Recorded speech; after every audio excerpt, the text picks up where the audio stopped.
지난 2월 26일 날, 네. 팽목항을 다녀왔어요. 네. 그래서 서울에서 3차 가갖고 120명. 많이 하셨네요. 그리고 이제 부산에서 2차 가갖고 80명. 그 이제 200명이 우리 이제 제 팬카페 정봉주와 미래원력들 그리고 전국구 애청자분들 해갖고 갔는데, 그 일요일 날 당일치기로 갔다 오기 힘든 일정이잖아요. 네. 그 아침 8시에 떠나서, 강화문에 도착하니까 11시 됐더라고. 근데 대부분이 처음 온 분들이에요. 그러니까 처음 오기는, 그러니까 거기를 가기가 무척 깝깝하거든. 친구들하고 2-3명 이렇게 팀을 짜서.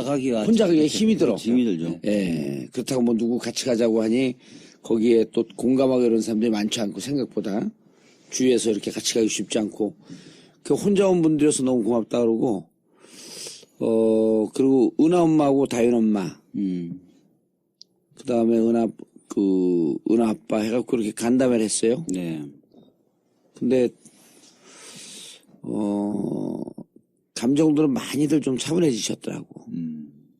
그래서 우리 전국구 방송에서 아직도 미수습자 가족들과 희생자 가족들이 팽목항에 있다는 거를 꼭 전해주고 박주민 의원한테도 안부 좀 전해달라고. 네. 예.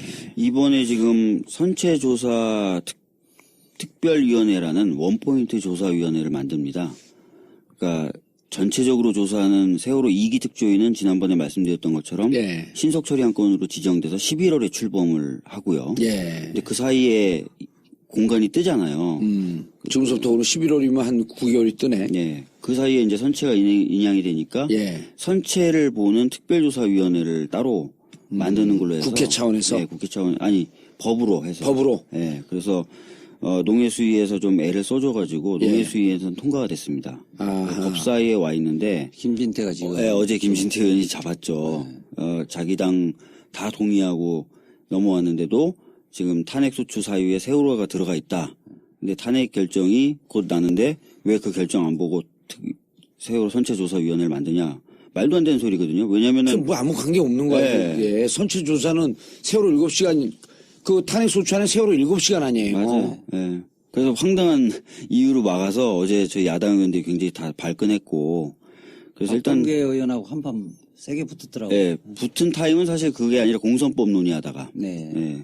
오전에 세월호 걸 잡았고. 그래서 약간 다들 흥분돼 있는 상태였는데 오후에 또 이제 공직선거법 관련돼서 이제 다툼이 생기면서 그렇게 된 거죠. 예. 근데 김진태 의원 같은 경우는 그 야당에서 간사 교체해달라고 요청해야 되는 거 아니에요? 왜냐하면 공직선거법 위반으로 예. 지금 요구를 하고 있죠, 지금. 그렇죠. 공직선거법 위반이 지금 걸렸죠. 네. 그래서 재정신청이 받아들여져서 지금 재판 중이에요, 춘천지방법원에. 그러니까 그것도 한번 설명해 줘보세요. 김진태 선관위에서 고발을 했는데 불기소 처분해 검찰이 그 무혐의 처분을 해서 예. 해당 그 춘천 선거관리위원회에서 재정신청을 했어요. 재정신청이라고 하면 1심이 아니라 2심 항소심격인 거죠? 재정신청은 이 검찰이 무혐의한 게 부당하다고 해서 고발인이 할 수 있어요. 재판부에다가. 법원에. 그러니까 법원에서 재판부에 하는 거죠? 판단하면 이것은 법원이 그 기소를 해버리는 거예요. 그러면은 검찰이 기소 안 하고 법원이 기소하면 검찰격을 누가 해요, 그러면은? 검사가 합니다. 검사는 데 열심히 안 할 거 아니에요? 예. 공소유지검사를 법원이 지정하게 돼 있는데 검사가 하긴 합니다. 열심히 안 하잖아요, 근데. 열심히 안 할 가능성이 크죠. 왜냐하면 검찰이 불기소한 사건이었으니까. 그렇죠. 그리고 더 이상한 거는 김진태 의원이 갑자기 법원의 수건사업 관련된 법안을 발의했어요. 1월에. 그래서 갑자기 원래 김진태 의원은 검찰 쪽을 대변하는 의원으로 유명했는데 오히려 좀 법원 쪽에서는 그래서 저 의원 정말 껄끄럽고 불편하다라고 평가하는 의원이었는데 오랜 동안 법원이 주장해왔던 내용이 담긴 법안을 갑자기 1월에 발의를 했어요. 사실은 그래서 뭐 새누리당 그러니까 자유한국당이 반대 안 하면 이제 그런 이슈는 통과가 될 수가 있는데 김진태 의원이 그걸 발의하면서 저희들은 이상하다. 평상시 결하고 좀 다르다라는 느낌을 좀 갖고 있어서 재판의 진행이라든지 이런 것들을 좀 예의주시해서 보자 이러고 지금 있는 상황입니다. 근데 지금 특히 법사위 같은 경우는 박지원 의원 같은 경우도 이제 기소돼서 물론 최종으로 무죄로 결론 났지만은 저축은행 관련된 사건. 지금 대법원의 계류 중이었을 때 대법원이 상고법원을 추진했었잖아. 그래, 추진했고. 상고법원이 양승태 대법원장의 올해 하여튼, 수건 사업 아니에요? 예, 국회에 엄청난 노비를 했잖아요. 예. 박지원 의원은 거기에 두둔을 했잖아요. 상고법원 필요하다. 그렇기 때문에 이 법사위 같은 경우는 본인이 기소되어지면 스스로가 물러나야 돼요. 아니, 그거를 내부 관례 이런 걸 만들었고 없애야 되는 거 아니에요? 상임위를 바꾸고 더군다나 간사를 한다는 것은 말이 안 되죠. 그래서 사실은 서영교 이제 탈당을 하셨지만 서영교 의원 같은 경우 논란이 되자 예. 법사위에서 물러났거든요. 예. 그게 그렇기 때문에 바로 정상적이죠. 그게 정상적인 건데 지금 김진태 의원의 그런 어떤 행동은 누가 봐도 좀 이상하다라는 평가를 좀 받을 만하죠. 예. 그러니까 김진태 의원이 내 눈에 흙이 들어가기 전에는 지난번 특검법 연장하는 거 반대한다. 통과시키지 못한다 이랬는데. 특검법 개정안. 개정안 상정 못한다. 그랬었는데 이제 댓글 얘기했었죠. 보니까 재밌는 댓글이 있더라고요. 하여튼 김진태 눈에 흙을 넣으면 되잖아. 흙을 넣자. 지나다 흙을 딱 뿌리면 되는 거 아니에요? 그러니까 지나간 그러게 말이에요. 흙 들어간 거 딱 사진 찍어갖고 그리고 인증샷 찍어갖고 또 약속한 거 아니냐? 야, 약속시켜라. 아니 근데 진짜 여야가 합의하고 선체조사위원회 같은 경우 여야가 농해수위에서 합의해서 올라갔는데 네. 법사위 의원 하나가 우상호 의원이 원내대표가 그게 잠깐 했었잖아요. 여야가 합의했는데 법사위 의원 하나 간사 하나가 막는 게 이게 무슨 국회냐. 맞죠. 그리고 김진태 지금 재정 신청돼갖고 어쨌든 공직선거법 위반 혐의로 재판을 받게 되는데 이렇게 되면 제척사유예요. 왜냐하면 자기 상임위원회에서 영향을 미칠 수가 있거든. 그럼요. 근데 또 1월 달에 법원 수건사업 관련된 법안을 냈어? 이거는 당연히 제척사유죠. 물론 이제 법안 발의에 대해서는 저희가 좀 의심의 눈초리로 보고 있다는 것이지 꼭 그렇다는 건 아닌데 하여튼 재판에 흘러가는 건 좀 계속 봐야 될 것 같아요. 예. 자, 세월호 가족들 또 특히 이제 밀수습자 그분들은 빨리 선체가 인양되기를 바라는 거기 때문에 국회에서도 또 우리 청취자분들도 선체가 다 인양된 줄 알아요. 그리고 뻘에 이렇게 박혀 있었고 상하이 셀비지인가요? 그쪽에서도 지금 계속 애를 먹는다는 거 아니에요? 지금 인양하기 위한 예비 작업은 다 이제 다 마쳤고요. 끝났고, 예. 중국에서 인양에 필요한 장비가 좀 들어오고 있는 상황입니다. 그래서 어제 세월호뿐만 아니라 농해수위 관련된 법안들이 올라와서 해수부 장관이 출석을 한 김에 물어보니까 이미 이제 준비는 다 끝났고 3월부터 본격적으로 끌어올린다. 인양 작업에서 4월에도 인양이 될 수 있다. 빠르면. 그렇게 얘기했더니 또 김진태 그러면서 해수부 장관이 특이하게 그러니까 빨리 세월호 선체조사위원회를 출범시켜 달라 호소를 하는 거예요. 특이하게. 그러니까 김진태 의원이 막 성질 내는 거 왜 끼어드냐고. 어제 황당한 장면들이 많이 연출됐어요. 해수부 장관은 이게 슬쩍 세상이 바뀌는 거에 대한 감을 잡았나? 하여튼 해수부는 항상 스탠스는 자기네들은 최선을 다하고 있고 인양은 항상 성공시키겠다는 스탠스였어요. 근데 이 사람이 계속 미뤄지고 잘 못했죠. 근데 이번에 나와서도 반드시 성공시킬 거고 4월이면 인양될 거니까 조사위원회를 빨리 출범시켜달라고 막 그러더라고요. 알겠습니다. 저희가 4월 같은 분들이 다른 분들도 못 오신 분들이 계속 있다 그래서 4월 16일이면 세월호 3주기예요. 4월 16일이면. 예. 그래서 저희가 그 전주 4월 8일 토요일 날 이번엔 이제 일요일 날 갔다 오니까 사람들이 부담스러워 하더라고. 그 다음날 출근하고 그러니까. 그래서 토요일 날 조금 일찍 해서 4월 8일 날 갈 계획이고 자세한 건 다음 주부터 광고가 나갈 계획입니다. 팽목항에 아직도 미수자가 있고요. 한 말씀만 좀 드려도 될까요? 그래 놓고 김진태 의원이 자기 SNS에 세월호 선체조사법 막았다고 자랑을 하는 트윗이나 이런 걸 해가지고. 어디 학교 나왔어요, 근데 대학은? 서울대 법대? 서울대 법대 나온 걸로 알고 있는데. 네, 저도 그렇게 알고 있습니다. 검사 출신이고. 부장 검사 출신이죠. 참, 춘천 사람들, 그래도 다음에 국회의원 또 될까? 안 될 가능성이 높죠. 지금도 아슬아슬하게 요번에 이긴 거거든요. 그렇죠. 이번에도 김진태가 아슬아슬하게 되는 거 보고 세상이 바뀌었구나 그랬잖아 그때 우리가.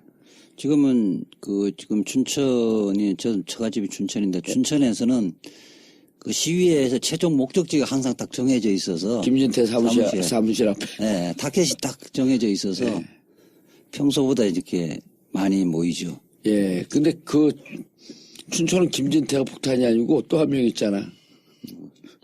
누구 있어요? 김진태한테하고 싸운다고 준비하는 돼지가 한 명 있잖아. 아, 김영민? 김영민의 꿈은 춘천시장이거든. 근데 하려면 좀 점잖게 해야지. 저거 자꾸 자유한국당에. 아니, 근데 이제 지금은 김정민의 막말의 시대는 이미 갔어요. 김용민? 김용민의 막말 시대는 갔기 때문에. 예, 그렇지. 이제 뭐 요즘 이제는 뭐 홍준표, 뭐 서석구. 아니, 김평호가 뭐. 김평호 그렇지. 압권이잖아요. 진짜 그거에 비하면 김용민은 막말도 아니야. 그냥 귀엽죠. 옹알이 수준이야. 옹알이. 그렇죠. 귀여운 옹알이죠. 자, 알겠습니다. 백목항에 여전히 고생하고 계시는 우리 실종자 미수습자 가족들이 있음을 아홉 명의 미수습자들 그리고 9명의 국민, 대한민국 국민이 진도 앞바다에 여전히 있음을 좀 기억해 주시기 바라겠습니다. 현재 27일 날 시간은 좀 흐르긴 했지만 최종 변론 그 풍속들 조금만 얘기하고 앞으로 현재 얘기를 좀 들어가시죠. 네. 27일 날 많은 분들이 이제 관심 깊게 보셨지만 결과적으로 대통령은 출석하지 않았습니다. 예. 강일원 재판관이 좀 조건을 완화해 줬음에도 불구하고 출석 안 했어요. 어떻게 완화했어요? 증인처럼 신문하진 않겠다. 피고인석에 그쪽에 피청구인석에 앉아서 재판관이 궁금한 것을 좀 몇 가지 물어보는 정도로 하겠다. 당연히 이제 피청구인석에 앉으니까 변호사들하고 같이 앉죠. 예. 변호사의 자문을 구하고. 예, 변호사의 자문을 구해도 된다. 라고 얘기를 했습니다. 원래 예정돼 있었던 증인으로 출석해서 증인으로서 신문 받는 거는 안 하겠다라고 얘기를 한 거죠. 예. 그런데 그래서 이제 출석을 할 수도 있겠구나. 네. 라고 봤는데 결과적으로 출석 안 했습니다. 그리고 서면으로 자기의 주장을 보냈고요. 그 서면을 이동욱 전 헌법재판관이 대독하는 식으로 했고요. 그것뿐만은 아니라 총 15명의 대통령 측 변호사가 돌아가면서 거의 6시간에 가까운 시간 동안 대통령 측 원래 변호사 헌법재판소에서는 시간을 대략 정해주지 않았어요? 아니요. 특별히 시간을 미리 정해주진 않았고요. 네. 당일 출석한 변호사들 보고 네. 순서를 좀 정해달라라고 했고 우리 정당 예산할 때는 네. 뭐 청구인 쪽에 몇 분, 음. 뭐 1시간이면 1시간, 피청구인 쪽에서 1시간 이렇게 하고 청구인 쪽에서 대표자와 변호인단 간에 그 범위 내에서 조절해라 이렇게 이야기를 했었고 그때 통합진보당 정당 예산할 때 우리 굉장히 점잖하게 했어요. 다 지켜줬어. 네. 좀 언성을 제가 높이긴 했는데 법률상 주장만 딱 했던 거지. 통합진보당 해산 때 그 재판관이 지금 재판관인데 그래, 그대로죠. 그때는 그렇게 칭찬하다가 네. 지금은 막 욕하고 그래서 저희들도 참 답답한데 하여튼 그래서 그 시간을 미리 정해주진 않았고요. 현장에서 네. 얼마나 할 거냐 물어보고 물어본 그 정보를 가지고 현장에서 그럼 순서를 좀 이정미 재판관이 정하려고 했는데 그래도 우리 국회 쪽에서는 원래 1시간 가량 하겠다고 가량 얘기했고 네 명으로 미리 내부 합의해갖고 결정해갖고 나온 거죠. 그다음에 그러면 피청구인 쪽에서는 대리인들은 처음에는 얼마나 하겠다고 그랬어요? 아니 일단 국회 청구인 측은 4명 누구누구 했어요. 정구인 측은 그 권성동 위원장이 했고 예. 황정근 변호사, 이용구 변호사, 그다음에 이명성 변호사. 네. 그러면은 청구인 당사자는 권성동 소추위원장, 네. 그 법사위원장, 소추위원 거기만 하고 나머지 3명은 대리인들이 한 거네요. 네, 나눠서 했죠. 세월호 관련돼서는 그 이용구 변호사가 저보고 좀 하라 그랬는데 예. 굳이 그럴 필요가 없을 것 같고 이용구 변호사가 핵심만 잘 이야기를 했더라고요. 이용구 변호사의 요지는 우리가 그 탄핵 사유로 삼은 것은 대통령이 1차적 구조 책임이 있다고 탄핵 사유로 삼은 것이 아니다. 문제는 구조를 할 생각을 하지 않았고 대통령이 구조를 해야 할 의무가 없다고 생각하는 것 자체가 대통령으로의 자격이 없는 것은 그 자체로만 탄핵 사유다. 이렇게 핵심만 딱 찔러가서 이야기를 했더라고요. 명쾌하게 이야기를 했죠. 이영구 변호사가 네. 세월호. 네. 그다음 나머지 변호사들도 이명성 변호사는 이제 헌법 논리에 비춰서 탄핵의 의미라든지 이런 걸 주로 설명을 했고요. 황정근 변호사는 13가지 탄핵 소추 사유에 대해서 네. 일일이 검토를 했고 권성동 의원은 그냥 국민과 국회의 요구가 뭔지 네, 정의가 예, 승리할 수 있도록. 예, 그런 발언들을 한 겁니다. 권성동 위원장이 그 자신의 어떤 발언을 하면서 울먹여가지고 굉장히 화제가 됐었죠. 예. 예. 나라가 소추위원들도 놀랬다면서요. 예, 놀랐죠. 아시잖아요. 권성동 위원장의 성격을. 하여튼 뭐 근데 뭐 나라를 힘들게 이렇게 만들어 왔는데 비선들의 농락에 의해서 이렇게 나라가 추락했다라는 취지의 말을 하면서 울먹여가지고 다들 깜짝 놀랐죠. 예. 기자들은 뭐 권성동의 재발견이다 막 이렇게 해서 막 엄청나게 하던데 하여튼 뭐 그런 일이 있었어요. 자기 심정이 뭐 사실은 박근혜 대통령을 당선에 당선에 입조를 했고 사람인데. 그런 사람이 탄핵의 소추위원회 자격이 있기 때문에 사실은 뭐 심적인 뭐 요동이 칠 수밖에 없는 그럴 거죠. 가능성도 있고 네. 그다음에 그 통합진보당 정당 해산심판 최후 변론을 했던 이재화가 울먹이는 걸 보고 화제가 되니까 나도 한번 코스프레를 해야 되겠다. 거기까지는 아닐까? 글쎄. 네. 저하고는 좀 다른 부류의 인간이죠. 그래도 이재화 하는 거 보니까 멋있으니까 나도 좀 울먹여야 되겠다. 근데 그날은 사실은 이렇게 대통령 측의 소송 대리인들이 완전히 봉숭아 악당이었죠. 장난 아니었습니다. 장난 아니었습니다. 예. 아니 나는 아 이거 계속 들어도 재밌어. 근데 기본적으로 이게 저는 최소한의 예. 대통령 측이면 청와대나 대통령 측의 뭐 대리인 간에 대리인들 교통정리는 어느 정도 해주는데 이게 전날에 어떤 순서로 변론을 할까를 논의했는데 결정이 안 됐나 봐요. 논의 순서뿐만 아니라 내용도 전혀 사전에 조율됐다는 느낌을 못 그러니까. 받았거든요. 아니 자기들 그 전에 누구죠? 김평우 그분이 막 얘기하면서 자기가 얘기하다가 이중환 예? 네. 이중환에게 당신도 한마디 해라 그러니까 이중환은 얘기 안 하고 그 과정에서 이중환 변호사가 누가 그랬잖아요. 우린 각자 변론이다. 그거 지금 막말했을 때. 예, 막말했을 때. 내란 이야기하고 뭐 지금 뭐 아스팔트가 필요. 국회의 대리인이냐. 그렇게 이야기를 했을 때 이제 사실은 브리핑을 하러 가자 끝나고 예. 올라갔을 때 기자가 물었을 때 대리인단의 입장이냐 하니까 자기가 보통은 좀 두둔을 하잖아요. 근데 두둔하기 싫은 거지. 그러니까 각자 변론이다. 각자 변론이기 때문에 지금 김평우가 그 변호사가 이야기한 거는 나하고 무관하다는 취지로 해서 싹 빼버린 거지. 그게 아마 김평우 변호사는 좀 못마땅했던 거예요. 열받은 거죠. 근데 그리고 사실은 뭐 그런 얘기가 계속 들렸어요. 기자들이 취재를 좀 해보면 회의도 같이 안 한다. 처음부터 했던 그룹하고 뒤에 이제 서석구 변호사님부터 들어왔던 후발 결합 그룹들하고 회의도 같이 안 한다는 얘기가 좀 있었어요. 그래서 설마 했는데 재판장에서 자주 다투는 모습을 보이더라고요. 전에도 한번 다퉜었거든요. 그리고 이제 이중환 변호사가 뭐라고 변론을 하면 이중환 변호사가 어떤 자격이 있냐. 이렇게 얘기를 김평우 변호사가 여러 번 문제 제기를 한 적이 있어요. 후발 합류자들.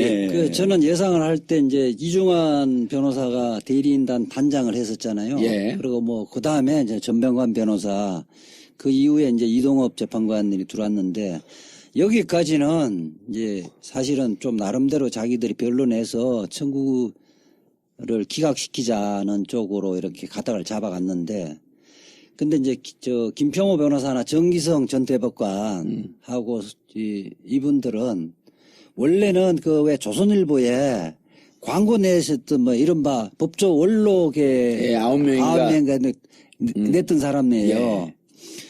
이 사람들이 이제 나중에 들어온 거잖아요. 그러니까 그 이야기는 제가 뭐 추측을 해볼 텐데 이제 해보면 이종환 변호사한테 자기들이 광고 냈던 논리 있잖아요. 예. 그걸 이야기하니까 말이 안 먹히니까 자기들이 직접 들어온 것 같아요. 그나마 이중환 변호사 있을 때는 그 나름대로 질서는 지켰어요? 네, 이중환 변호사가 기본적으로 점잖은 사람이죠. 있고 서석구 변호사가 들어왔을 때 정도까지만 해도 좀 체계적이었죠. 예. 근데 그 이후에 이제 들어오신 분들이 전혀 이중환 변호사의 어떤 역할, 위치를 인정하지 않는 듯한 모습을 재판장에서 그냥 보여주는 거예요. 예. 그래서 많이 황당들 했죠. 근데 예. 김평호 나는 그 인터넷으로 보니까 김평호 변호사는 재판관을 향해서 변론을 안 하고 방청석에 있는 뒤에 카메라를 의식해서 변론을 하더라고요. 그러니까 본인은 재판관을 설득할 생각은 전혀 아예 없고 없었고 자기 지지자들. 이른바 태극기 집회에서 네, 이런 맞습니다. 바람에 인기를 끌기 위한 그러니까 이정미 재판관이 재판정을 보고 얘기하라라고 또 두세 차례 얘기를 했잖아요. 예. 전에 경고를 그렇게 했는데도 최후 변론 때도 또 그러더라고요. 그날 뒤를 예. 방청석을 보고 카메라를 보고. 예. 그러니까 전날에 보면 그때 막말하고 이랬을 때가 방청석 카메라 보고 했었는데 이번에는 이제 이정미 재판관이 최후 변론할 때 저희들 보고 하시라고 이야기를 했던 거죠. 그리고 실제로 그렇게 변론이 끝나고 나면 트위터를 한번 검색해 보시면 아시겠지만 태극기 집회 참가자로 보이는 분들의 트위터에 김평우 변호사의 변론 장면을 봐라. 그런 트윗이 많이 돌아요. 그러니까 이거는 이미 이제 김평우 변호사도 그걸 알고 있고 또 실제로도 그렇게 활용이 되는 거죠. 근데 김평호 변호사 이 사람 참 특이한 사람인데 자기가 그렇게 지난번에 막말 변론을 하고 나서 태극기 집회 토요일 날 25일인가요? 태극기 집회에 가서 그냥 발언하는 수준이 아니고 예. 본인의 유인물을 만들어서 뿌리고 발언을 해서 그래서 이른바 자기는 혁명가를 자처하고 있는 거예요. 그리고 사실은 용어 사용에 대해서도 지적을 받았어요. 대통령을 잡으려고 이런 식의 탄핵 사건 시위 그리고 뭐 국회를 또 아주 비아냥하는 발언을 한 것 같은데. 사실에 기반하지도 않은 국회 애들이 네, 국회 의원 애들인가 뭐 이렇게 이야기 발언했던 것 같아요. 그뿐만 아니라 사실과 다른 이야기를 하면서 계속 국회에 대한 불신을 부추겼거든요. 예를 들어 하루만 근무해도 연금이 나온다.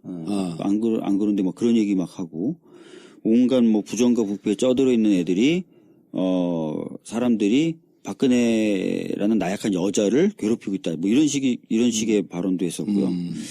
문제 있는 발언들 너무 많이 하니까 이정미 재판관 뒷목을 잡는 장면이 자주 연출이 됐었어요. 최후 변론 때. 네, 그뿐만 그 전에도 그 뒷목을 전날도 이렇게 잡는. 그래서 그게 또 화제가 돼가지고. 예. 이정미 재판관이 뭐 3kg 빠졌다고 이번에 탄핵 심판 식사도 제대로 못 하셨을 거예요. 아니 이제 그게 서석구 변호사는 그날 이 재판에서 이게 청구가 말이 되느냐 그렇지 않느냐 좀 각하해야 되냐 법률상 주장을 해야 되는데 법률상 주장은 안 하고 이른바 촛불 집회 주도 세력이 누구냐 북한에서 촛불 집회 칭찬한다. 촛불 집회가 민주노총이나 이쪽의 좌파들이 다 장악하고 다 동원한 사람이다. 이 이야기만 쭉 했어요. 이게 탄핵 사건에 인용할 것인가 각하할 것인가 아무런 관련이 없잖아요. 그날 총 몇 분이 발언을 했어요? 대리인 측은 15명이요. 15명인데 중복 발언이 굉장히 많았어요. 궁금한 게 결국 후발 참여자들까지 해서 대리인이 18명이 됐잖아요. 총 저는 17명으로 17명 알고 있습니다. 다 했지. 근데 왜 언론엔 18명으로 나와요? 근데 언론에도 17명으로 나오는 것 같은데 17명으로 알고 있습니다. 17명. 네. 난 18명으로 기사를 보고 얘들 18 숫자를 왜 이렇게 좋아하나. 자꾸 18에 너무 관심은 갖지만 조원용 변호사도 희대입 또 코미디를 그날 했죠. 네. 그게 이게 최후 변론이냐 결심하는 날이잖아요. 조원용 변호사는 아마 디순위에서 했었던 것 같은데 이게 변론 재개 신청을 한 거야 그날. 다시 재판하자. 조원용 변호사만 그 변론 제기 신청을 한 거예요? 네. 이 양반이 조원영 변호사가 그 전날에 강행 재판관에 대한 기피 신청을 신청하는 했던 사람. 아, 기피 신청을 했다가 15분 만인가 각하가 됐고. 그리고 기피 신청도 대리인단까지 논의를 안 하다가 즉석에서 막 해버린 거야. 재심 청구라고 하는 건 뭐예요? 아니 변론 재개 신청이라고 변론 하는 재개 거는 신청. 증인 신문이라든지 증거 조사를 하는 절차를 다시 시작해달라. 처음부터. 예. 다시 열어달라. 예. 추가적인 증인이나 증거를 내겠다. 그러니까 그 연기 전략의 일환인데 좀 번지수를 잘못 찾았네. 또 사실 받아들여질 수 없는 내용이었죠. 예. 자, 그리고 이제 제일 중요한 게 앞으로 이제 어떻게 될 것이냐. 예. 이 상황이잖아요. 그래요. 지금 어쨌든 뭐 근데 그 상황 특별한 사유가 없으면 3월 9일이나 3월 10일 정도에 선고를 할 텐데 선고를 하고. 그 사이에 이제 저는 하나의 변수가 예. 이게 지금 현재 대통령 쪽의 소송 대리인들의 반응을 보더라도 뭐 탄핵 기각될 가능성은 전혀 없다고 예. 판단하는 것 같아요. 그러니까 그 박 의원님. 예. 그날 27일 날 변론하는 걸 보고 이 양반들은 이게 기각을 목표로 한 기각을 목표로 한 게 아니죠. 기각을 목표로 했으면 전혀 그런 15명 중에 그런 분들 한 분도 안 계세요. 거의 없었어요. 그러니까 이동읍 재판관님이나 예. 이중환 변호사, 그러니까 예. 대표 변호사 3명은 그래도 법 논리라든지 이런 지점을 공격했는데 예. 나머지 12명, 그 후발주자를 중심으로 한 12명 그룹은 예. 사실 절차의 공정성, 또 말씀하신 대로 색깔론, 또 이런 헌재에 대한 위협, 거의 이 내용을 반복적으로 대표 변호사 이중환 이동욱 또 누구죠? 전병관. 전병관. 예. 전병관 이분들만 그나마 했는데 이분들 그 논리 들어봤을 때 이분들도 기각에 대한 기대는 안 하는 것 같아요.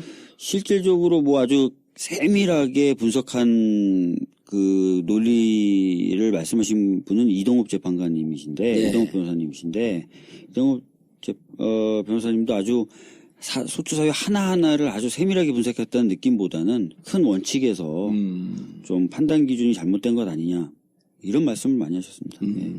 그래서 어쨌든 15분 대표 변호사 3분 빼놓고 12명은 아예 그냥 뭐 색깔론이나 이런 절차가 위법하다, 탄핵 소추 자체가 잘못됐다, 처음부터 잘못됐다. 예. 처음부터 잘못됐다, 뭐. 그리고 아니 그게 일괄 표결하는 거 문제 있다. 그다음에 8명으로 하는 거 문제 있다. 이런 등등의 문제 제기만 했고 그나마 이중환, 이동욱, 전병관 재판관은 법리적으로 좀 따져봤는데 네. 이것도 기각을 목표에 두거나 염두에 둔 그런 모습은 아니었다. 좀 약했죠. 그러니까 주장은 예. 법률상 필요한 주장인데 사실상 이미 너무 그 부분에 대해서는 뭐 증거가 많으니까 예. 증거를 이런 뭐 정인의 정언이나 이런 증거에 의하면 이 부분이 사실이 아니면 예. 밝혀졌다는 이런 내용의 주장은 없죠. 그냥 원론적인 이 정도 사유만으로는 인용하기 어려운 거 아니냐 이렇게 주장한 거죠. 그런데 박 의원님 네.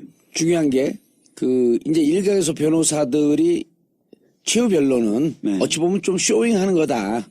그러니까 이제까지 이미 다 심리가 끝났기 때문에 최후 변론을 해도 되고 안 해도 된다. 라고 주장하는 분들도 계시거든요. 그러니까 최후 변론을 통해서 재판관들의 마음을 움직여놓을 그럴 가능성이 있나요? 이게 통상적인 뭐 형사재판 같은 경우는 이제 재판할 때는 대충 판사가 심정 형성이 이제 하긴 하는데 심정 형성이 완성되어지는 건 아니거든요. 네. 이런 가능성 저런 가능성을 좀 열어놓고 기록을 이제 꼼꼼하게 봐요. 통상적으로는. 그런데 그랬을 때 최후 변론에 영향을 준다. 최후 변론에서 이런 관점에서 한번 생각해 보라고 하면 판사들이나 재판관들이 그렇게 생각할 수도 있겠다는 이런 부분들을 주기 위해서 구두 변론을 하는 거거든요. 그래서 이제 서면보다는 구두 변론을 그래서 하는 건데 이번 사건 같은 경우는 워낙 중요한 사건이고 예. 그 재판관들이 사실은 굉장히 매번 신경을 써서 보는 거고 사실 정인만 해도 26명 했었잖아요. 80일 동안 했는데 그러면 어느 정도 심정 형성은 다 돼 있다고 봐야 되겠죠. 근데 사실 재밌는 게 대통령 측에서 계속 얘기했던 게 최후 변론에 공을 들이겠다. 예. 시간을 더 달라였어요. 그래서 실제로 예정돼 있던 날보다 3일을 더 줬죠. 그렇죠. 24일로 하려고 했던 걸 27일로 미룬 거죠. 근데 뭐 시간을 왜 줬지 이런 느낌이 드는 거죠. 예. 완전히 다 똑같은 얘기들만 하고 기계적으로 반복하고. 그리고 지금 어쨌든 최후 변론은 재판관들의 마음을 움직이는데 실패했다. 네, 그렇게 볼 수 있을 것 같습니다. 예. 이제까지 재판관들이 17차 심리를 해오면서 16차 심리를 해오면서 형성된 그 마음을 뒤집기는 좀 힘들었다. 그렇죠. 이렇게 볼 수 있고요. 자, 알겠습니다. 문제. 예. 그다음에 이후의 전략. 예. 들어가기 전에 광고 듣고 예. 들어오도록 하겠습니다. 박 의원님. 예. 대통령 사임이라고 하는 얘기를 심지어는 어떤 분이 3월 5일서부터 3월 10일 사이에 사임할 거다. 예. 라고 국회의원 중에 그 자기 개인 SNS 계정에 글을 쓴 사람들도 있어요. 예. 사임의 가능성이 있을 거로 보나요? 그러니까 실질적으로 이 얘기가 어디서 연원됐냐 제가 좀 보니까 주로 예. 자유한국당하고 바른정당에서 얘기가 좀 나왔더라고요. 네, 처음에. 그 얘기는 아마 정치적인 피로죠. 탄핵된 대통령과 운명을 같이 해왔던 정치 세력이다. 이렇게 딱지가 붙느니 사실 탄핵 전에 사퇴를 해서 탄핵만은 좀 안 받으면 정치 세력적 측면에서는 뭐 오히려 더 나을 수 있다라고 판단을 하나 봐요. 예. 주장으로 그러니까 주장 대 주장으로 네. 남기를 바라는 그렇죠. 거죠. 주장 대 주장으로. 그래서 그렇게 얘기하고 또 아시다시피 특검이 끝났기 때문에 일반 검찰한테 모든 사건이 넘어가면서 일부는 또 무혐의가 나오고 뭐 이렇게 되면은 분위기 반전이 가능하다. 그런 생각 때문에 아마 새누리당이나 이런 쪽에서 대통령 측에 좀 하야하면 어떠냐라고 얘기를 좀 했던 것 같아요. 예. 근데 그 이후에 나왔던 반응들을 보면은 뭐 하야를 고려하고 있지 않다. 청와대에서는. 청와대 공식 논평은 예, 그렇죠. 그렇게 나오고 공식 논평을 했죠. 예, 그렇게 나오고 있기 때문에 하야 가능성이 높아 보이진 않고 특히나 최근에 그 촛불 집회에서의 그 대통령 측 대리인단의 발언을 보면 헌재의 그 판결이 기각적으로 갈 가능성이 있다고 믿고 있는 것처럼 보여져요. 서석구 변호사나 김평호 변호사. 청와대도 그렇게 믿지 않을까요? 청와대도 그렇게 믿고 있을 수도 있습니다. 예. 그래서 마지막까지 그 끈을 아마 놓지 않을 것이다. 그런데 또 궁금한 게 네. 절대 헌재에서 이게 인용이다, 기각이다 이거 흘러나오지 않죠. 안 나오죠. 흘러나오지 않죠. 그러면은 이번에는 지난번에 통합진보당 사태 사건 때 그 민정수석 김영환 민정수석의 비망로 그 비망로에 기재돼 있어서 박한철 소장 홍역을 치렀잖아요. 예. 그 전례가 있어서 이번에는 특히 말 조심을 할 겁니다. 그래서 흘러나올 가능성이 없다. 그럼 청와대 입장에서는 끝까지 기각될 것이라고 믿으면 뭐 하야라든지 그런 카드 쓸 가능성이 없잖아요. 그렇죠. 그걸 끝까지 잡고 가겠죠. 그 가능성을. 신락 같더라도. 예. 저는 그럼에도 불구하고 이제 뭐 사실은 그 자진 사퇴할 가능성은 그냥 좀 적을 거로 보는데 그럼에도 불구하고 자진 사퇴를 부추기는 사람이 있을 수도 있다. 있죠. 그래서 그런 가능성은 어느 정도 남아 있다. 불씨는 남아 있다고 봐요. 이제 그 논리가 그쪽에서 부추기는 논리는 이거 지금 탄핵 인용될 것이 100%다. 그렇게 돼지면 바로 탄핵 인용돼지면 검찰이 특검에 그 수사를 이어받아서 구속 안 할 수가 없다. 그런데 이제 탄핵이 만약에 그 말하자면 사퇴를 하면 각하 결정을 할 것이다. 각하 결정을 하면 어쨌든 탄핵 사유가 있는지 없는지는 국가기관에서 결론을 안 내준 거기 때문에 논란 대 논란으로 갈 수 있는 거고 우리 정치적 공세를 할 수가 있다. 그렇죠. 그렇게 하면 검찰에서 수사를 하더라도 대선 때까지는 잘 못할 거고 대선 이후에 수사를 하고 그것도 불구속으로 수사를 할 수밖에 없다. 네. 구속 수사는 굉장히 부담을 느낄 것이다. 시간을 벌 수 있다. 그리고 그 임기 그렇게 하고 그 이후에 그 나중에 형사재판 확정될 때까지 상당히 시간이 진행될 텐데 그때까지는 각종 그 연금이라든지 뭐 비서관이라든지 기사들이 혜택을 다 누릴 수 있다. 예. 이렇게 이야기를 하면 혹할 수도 있다는 거예요. 맞습니다. 예. 그래서 이 논리 부분이 말이 안 된다는 것을 내가 좀 정리를 하기 위해서 사실은 논문 수준의 칼럼을 썼죠. 이게 이제 일부 국회의원들도 그렇고 이 헌법학자나 교수들도 이거 깊이 고민을 해서 잘 모르고 있더라고요. 우리 이제 국회법이 그거를 탄핵 소추된 경우에는 자진 사퇴를 못하고 전령 사퇴 의사 표시를 하더라 수리 못하도록 규정되어 있거든요. 그렇죠. 국회법 134조 2항에 보면 탄핵 제도를 실효성을 확보하기 위해서 예외 규정이 없이 임명권자는 탄핵 소추가 된 경우에 탄핵 소추 대상에 대해서 사직서를 수리를 못하고 사직원을 접수하거나 해임할 수 없다. 해임할 수 없다 그러니까 그 이야기하면 사표를 수리를 못한다는 거거든요. 예. 근데 이게 여기는 이제 임명직 공무원은 당연한데 선출직 공무원은 과연 그러면 임용권자가 없으니까 이런 경우는 이 부분이 적용되지 않지 않느냐는 주장을 하는 사람이 있어요. 그렇죠. 그렇다면 이 법을 박 의원도 있지만은 법을 만들 때는 여기 단서를 달아요. 선출직은 그 예외로 한다든지 단서를 다는데 이 단서가 하나도 없는 거예요. 그렇기 때문에 다 적용되는 거예요. 그리고 실제 임명직인 공무원, 아니 선출직 공무원이 국회의원도 선출직 공무원이잖아요. 네네. 지방의회의원도 선출직 공무원인데 사표를 자기가 오늘 사표 내겠다 이래버리면 공무원관계가 종료되는 것이 아니라 수리를 해야 되잖아요. 그렇죠. 국회의원은 국회에서 본회의 의결로 수리하잖아요. 네. 그다음 지방의원도 지방의회 의결로 수리하거든요. 그렇죠. 단지 그때가 뭐 특별한 사정이 없나 수리하겠지만은 징계에 회부됐던 사람은 수리를 못하게 돼 있단 말이에요. 그럼 대통령은 이런 규정이 없다 하더라도 이러한 취지에 맞게 해석을 해야 된다는 거예요. 대통령도 선출직이므로. 그렇죠. 그렇죠. 대통령만 예외적으로 그 일방적인 말로 그 공무원 관계를 종료시킬 수는 없다는 거예요. 정치적 선언으로 나가야 한다. 그거로 하야가 되는 건 아니다 이런 얘기가. 그렇죠. 이제 선례로 4.19 혁명 이후에 이승만 대통령이 이제 뭐 국민이 원하면 그 하야하겠다 이랬는데 어떻게 믿느냐 이렇게 해서 밑에 그 비서관들이 공식적으로 사직원을 서라고 그래요. 예. 그래서 버티다가 섰어요. 그걸 갖고 국회에 제출을 해요.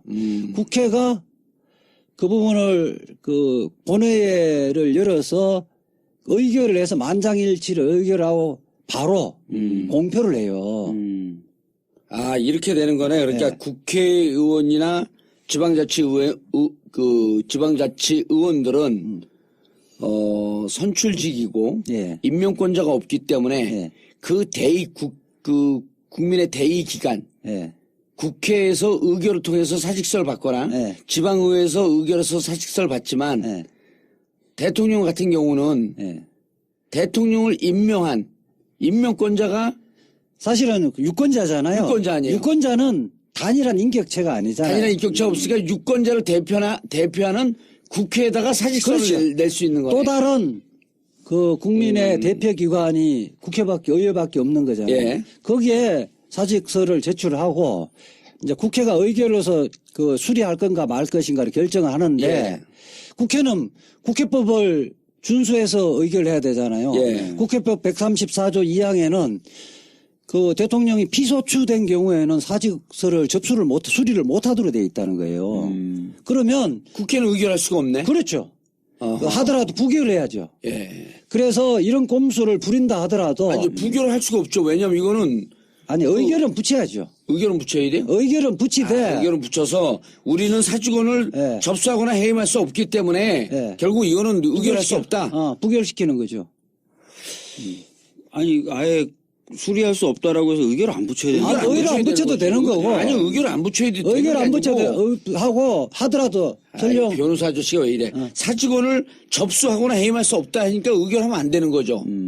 그렇죠. 의결해서 부결을 시키는 게 아니지.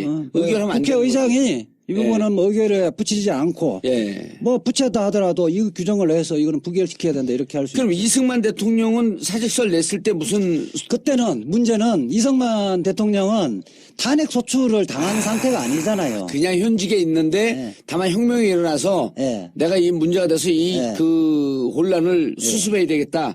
할 수 있는 길은 내가 하야를 하고 망명하는 길밖에 없으니 그렇죠. 하야하면 정치적 선언이고 어떻게 내 임명권자가 누구냐 보니까 국회니까 국회에다가 냈고 국회는 탄핵소추가 안 됐으니 이건 받아서 저 정치적 뜻을 받아서 우리가 사직원을 접수하자 해서 의결해서 만장일치로 그렇죠. 가결한 거고. 예. 근데 박근혜 대통령이 탄핵 소추 되기 전에 예. 그게 우리 왜 뭐 그러네. 그래갖고 막 그 하야한다 하냐 말아야 그때 되냐. 뭐 4월에 뭐 이야기할 때도 예. 탄핵 소추되기 전에는 자기 사직 의사표시를 하면 사직서를 정식으로 제출하면 국회에서 뭐 수리를 할 수 있었던 거예요. 그거는 뭐 정치적 해결이 있을 수가 있는데 일단 탄핵 소추안이 국회에서 의결되었기 때문에 그때부터는 사직서를 낼 수가 없는 거네. 그렇죠. 정치적으로 하야 선언을 해도 정치적 선언에 불과하지 실질적으로 예. 하야할 수 없다. 그렇죠. 또 그렇게 해석을 하지 않으면 대통령이 사실은 대통령의 경우에는 탄핵당하는 길이 없어요. 탄핵을 다 이게 결심한 그러네. 이후에 선거상의 상황 딱 보고 분위기가 탄핵 인용될 것 같으면 그냥 자진 사표를 내버리면 탄핵이 또 허공에 떠버리고 만약에 뭐, 이렇게 되면 그렇죠. 상황이. 그렇게 돼버린단 말이에요. 그래 되면 탄핵 제도가 사실상 대통령에는 없는 무의미한 거나 거네. 마찬가지예요. 국회법은 그렇게 허술하게 돼 있는 게 아니에요. 그런데 국회의원 이제 안에 모두 이 부분을 갖고 사실은 법률가들도 어떤 사건이 생기지 않으면 법률 해석에 고민을 안 하잖아요. 맞아요. 예. 그래서 이 논문이나 나와 있는 게 없어요.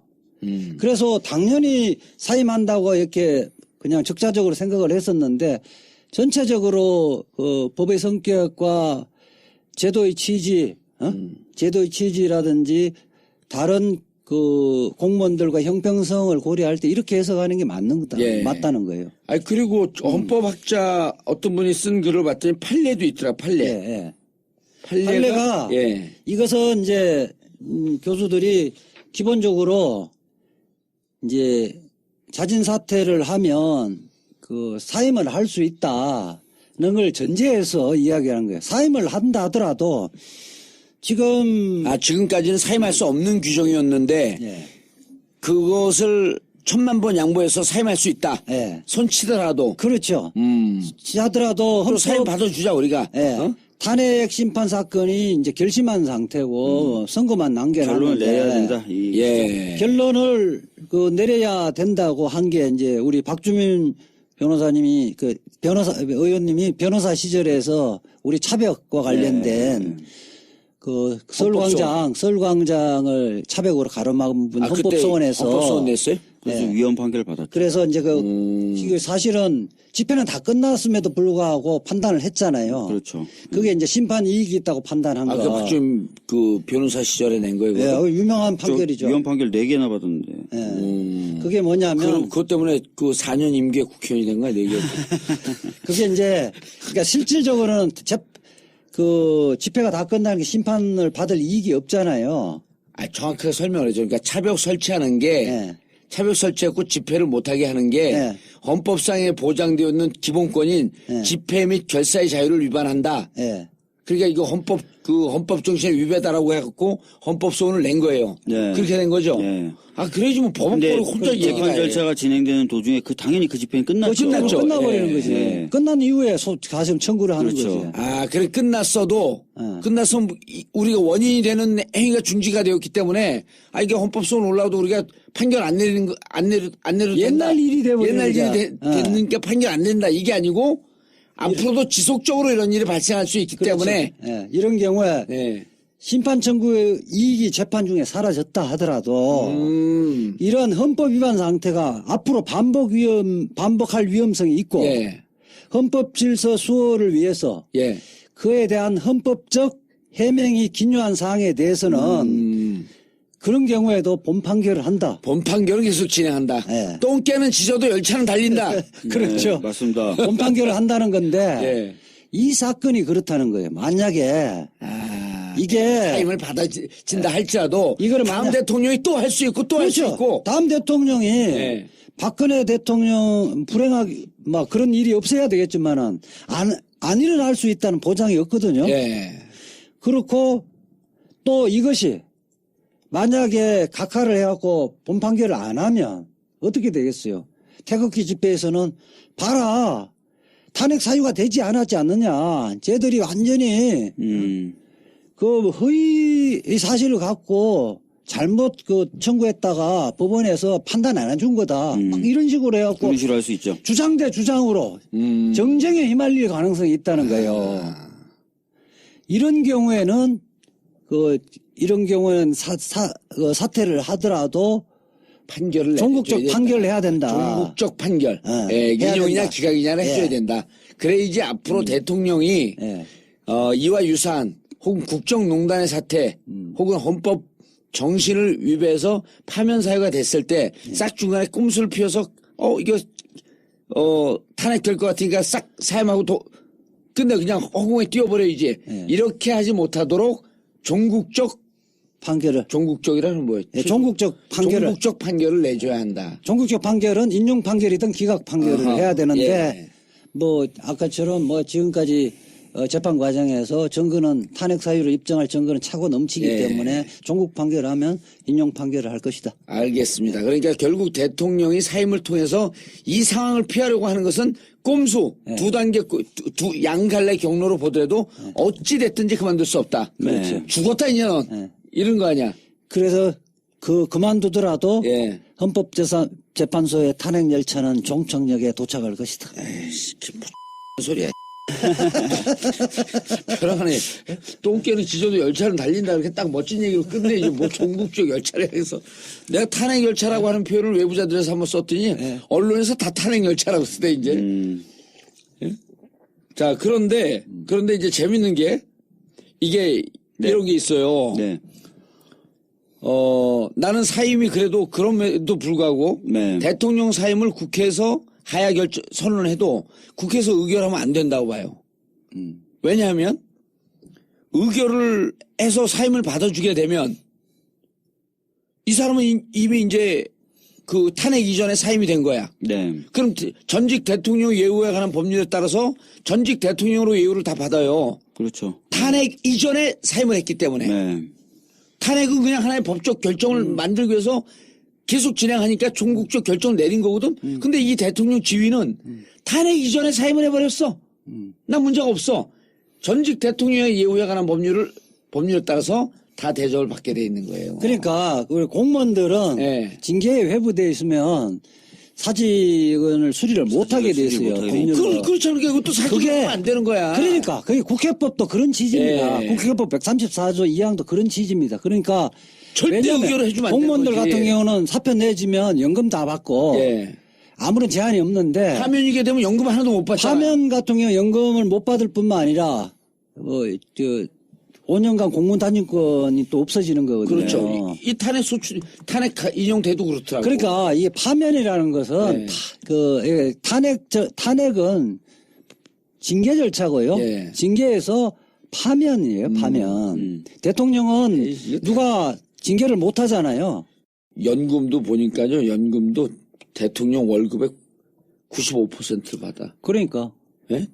상당히 많이 뭐 받고요. 비서관들 비서관이 뭐 3명, 운전기사 1명, 예. 그다음에 각종 공공기관에 뭐 철도, 뭐 항공 이런 건 다 그 할인권, 이용권 다 있다고. 교통통신 및 사무실 제공 등의 지원, 치료, 그밖에 근데 난 전두환 요즘 계속 경호를 하잖아요. 네. 그 전직 대통령의 예우를 받는 줄 알았어. 그건 근데 5개. 근데 그 내란 음모로 해갖고 전직 대통령의 예우에 관한 법률에서 이 예우를 못 받고 금고 이상의 형에. 예, 금고 이상이니까 필요한 기간의 경호 및 경비 이것만 받고 있더만. 그거는 뭐냐면 전두환 대통령을 위한 것이 아니라 나라를 위한 위한 거예요. 왜?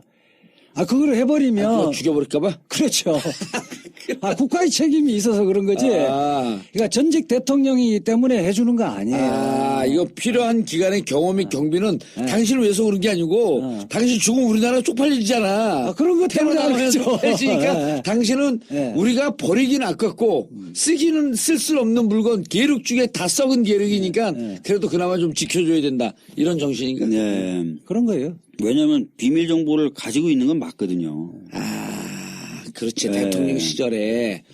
그래갖고 예를 들어 납치되고 북한으로 가면, 북의 소행이라고 또 떠벌리는 놈들도 많고. 네, 미사일 기지가 여기 있고 저기 있고 다 얘기할 수 있잖아요. 그렇죠. 뭐 그런 것도 있고 또 개인들이, 국민들이 또 이렇게 뭐 악감정이나 사감을 가진 사람 있잖아요. 정봉주 의원 같은 경우는 이명박 대통령에 대해 굉장히 사감을 많이 갖고 있잖아요. 전 고마워해요.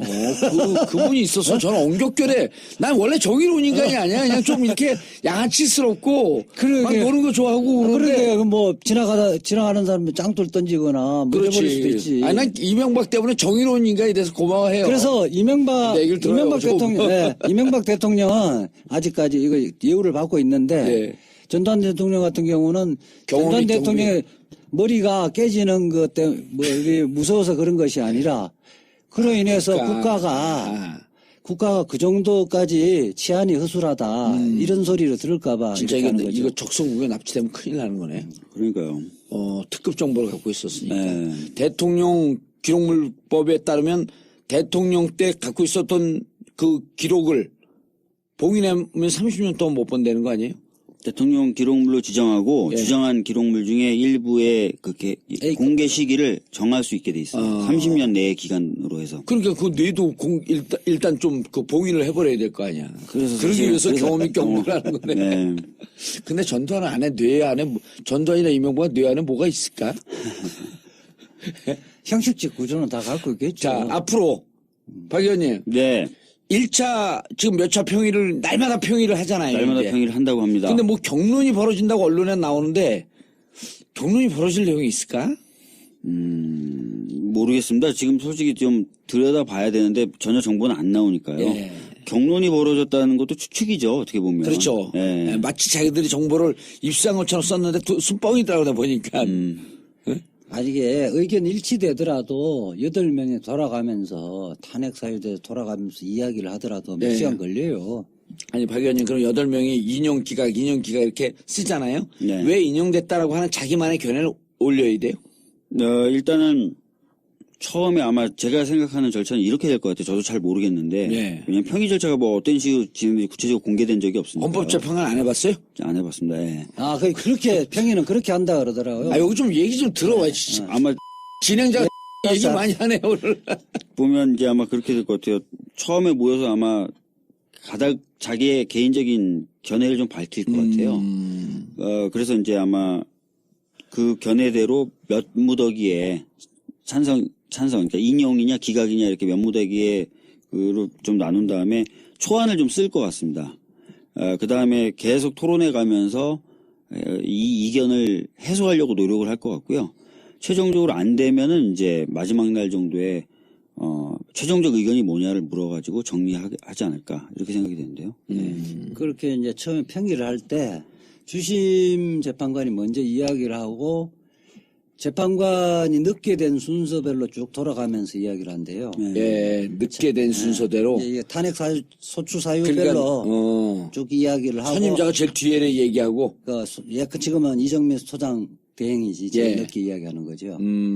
그렇게 이야기를 하고 내가 볼 때는 그렇게 할 거예요. 한 개별 탄핵 사유마다 이거 탄핵 사유로 보느냐를 좀 논하고 그래서 전체적으로 이 탄핵 사유로 보느냐 이런 부분을 논할 거고 거기에 이제 동의를 하면 주심이 이제 만약에 다수 의견이고 주심에 그 동의를 하면 주심이 이제 그 부분을 기본적으로 판결문에 쓰는 거예요. 근데 주심이 이제 경우에 따라서 소수 의견인 경우 있잖아요.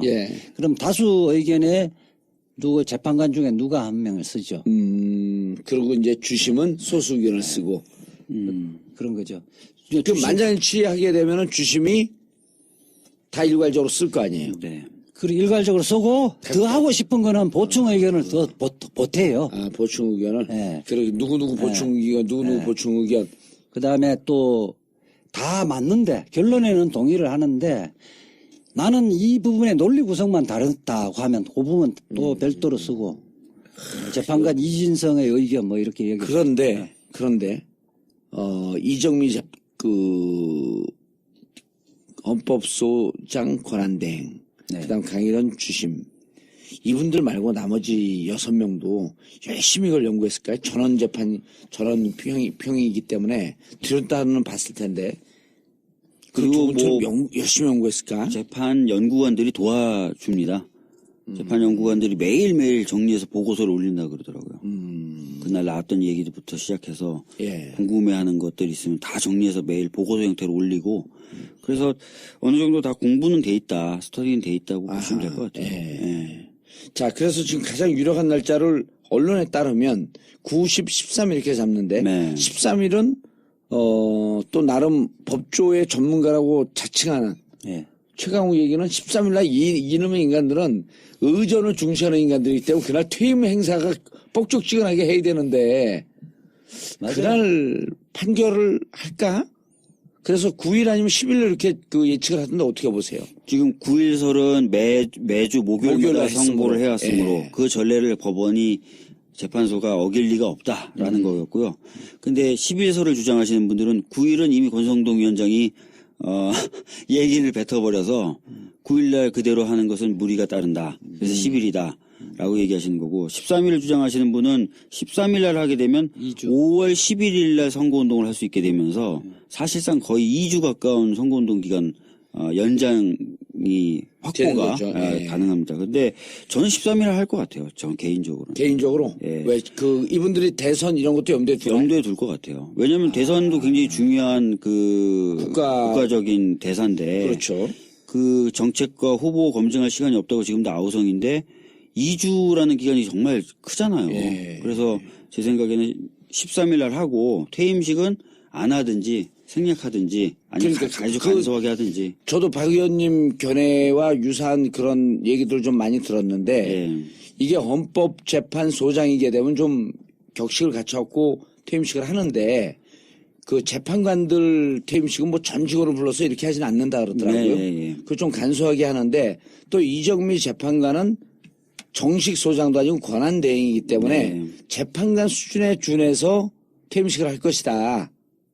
이정미 재판관은. 그렇죠. 그렇다 보면은 뭐 이렇게 거하게 하지 않는데 그러면은 충분히 13일 날 이날 판결을 하고 그러면서 판결하면서 그 고려도 헌법재판소의 위상에 맞게 대통령 선거일까지도 논의는 안 하지만 자기들끼리 암묵적으로 말로는 못해요. 말로는 못 한다 그러더라고요. 평양에. 하는 순간 말로 하면 정치적 또 팔린다 고려를 하는 그러더라고요. 거니까. 그러니까 암묵적으로 13일쯤 조금 여유 있게 13일쯤 하는 게 어떻습니까? 그럼 이제 다 그거에 대해서 공감을 한다는 거 아니에요? 예. 그렇게 되면 다행히도 매주 수요일 날 대통령 선거를 치르고 국회의원 선거도 치렀기 때문에 그 관행까지 맞춰서 5월 10일이 수요일이 되는 거예요. 네, 맞습니다.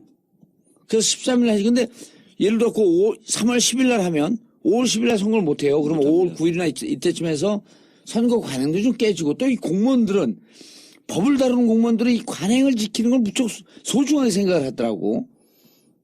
그래서 나는 13일 날 하면은 5월 10일 날 선거일을 잡고 서로 좀 무리 없이 이렇게 가지 않겠느냐. 저도 그렇게 보고 있습니다. 근데 이게 인용이 된다는 조건 하에 그렇잖아요. 당연히 뭐 인용이 네. 되겠죠. 인용은 8대 0인가요? 예, 지금 인용이 이제 3월 13일에 인용 결정이 나오면 8대 0일 가능성이 크다고 보는 저도 거죠. 그렇게 봐요. 혹시 한 명 기각하면 한 명씩 이름을 거꾸로 좀 대보죠. 한 명 사실은 기각 조 재판관. 아니 저 기각 판결문을 쓰기는 어려울 거예요. 이게 탄핵 사유 하나 정도가 논란이 되는 정도면 예. 예컨대 세월호 7시간만 돼지면 그거만 딱 탄핵 사유다. 요렇게 돼지면 있는데 뭐 13개 중에 한두 가지는 자기가 탄핵 사유라고 아가 아니라고 볼 여지는 있는데 다 아니라고 보기는 어려워요. 하나만 탄핵 사유에 해당되면 탄핵이 탄핵이죠. 되는 거죠. 예. 그렇기 그런데 때문에 탄핵 사유가 지금 4개씩이나 13개가 다 아니라는 거를 자기가 판결문에 자기 이름을 걸고 쓰기는 어렵다는 거예요. 그러니까 억지 주장을, 억지 논리를 펴야 되기 때문에 그거는 뭐 법률가가 합리적인 논리로 써야 되는데 그거는 그렇죠. 쓰기는 어려워. 이분들이 보수적 성향, 이분들이 인명권자 이런 등등에 대한 영향은 이번 탄핵 심판에서는 거의 없을 것이다. 네. 자, 그래서 이제 탄핵이 됩니다. 탄핵 인용이 돼요. 자, 3월 13일로 일단 예상을 해보고 인용이 되고. 네. 그럼 그 다음에 저 탄기국, 태극기 이분들은 어떻게 할까요?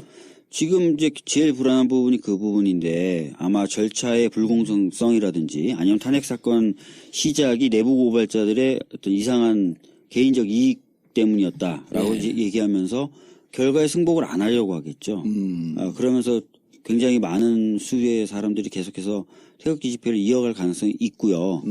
그것을 이제 오히려 또 방조하겠죠. 일부 정치 세력들은 부추기고. 자유당 같은 경우는 그들이 일어나면 일어날수록 자기들 예. 선거운동에 도움이 된다고 볼 텐데. 그런 것을 통해서 아마 대선 전국에서 자기네들이 살아남으려고 하지 않을까. 20% 정도의 지지율을 얻으면 사실상 정치 세력으로는 살아남을 수 있다고 평가를 받지 않습니까? 우리나라에서는.